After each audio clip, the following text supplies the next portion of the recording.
महाराष्ट्राच्या सामाजिक आणि श्रमिक चळवळीचे आधारस्तंभ असणारे डॉक्टर बाबा आढाव यांचं नुकतंच वयाच्या 95व्या वर्षी निधन झालं.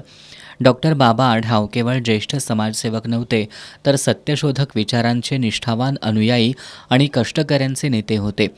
त्यांना श्रद्धांजली वाहण्यासाठी राजर्षी शाहू स्मारक भवन इथं मानवतावादी सांस्कृतिक चळवळ, आम्ही भारतीय महिला मंच, निर्मिती विचार मंच, सत्यशोधक इतिहास परिषद, सेक्युलर प्रोग्रेसिव्ह फ्रंट, दीक्षा चॅरिटेबल ट्रस्ट यांच्या वतीनं शोकसभेचं आयोजन करण्यात आलं होतं.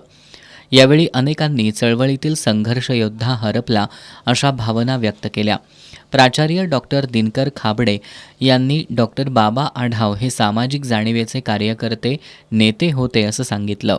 अनिल म्हमाने, बबनराव रानगे, ॲडव्होकेट करुणा विमल, सुमेधा सबनीस यांनी आपल्या मनोगतांमध्ये डॉक्टर बाबा आढाव मानवतावादी विचार जगणारे समाजवादी होते असं सांगितलं.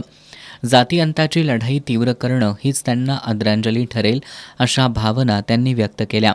यावेळी संजय कुमार अर्दाळकर, मदन पवार, सुरेश केसरकर, अंतिमा कोल्हापूरकर, अभिजित मासुर्लीकर, निवास सरनाईक, शिवाजी बाणेदार, प्राध्यापक SD माळवी, दिनकर अडसूळ, भीमराव दबडे, पांडुरंग सावंत, भिकाजी कांबळे, अभिजित मसुर्लीकर यांच्यासह विविध क्षेत्रातील मान्यवर उपस्थित होते.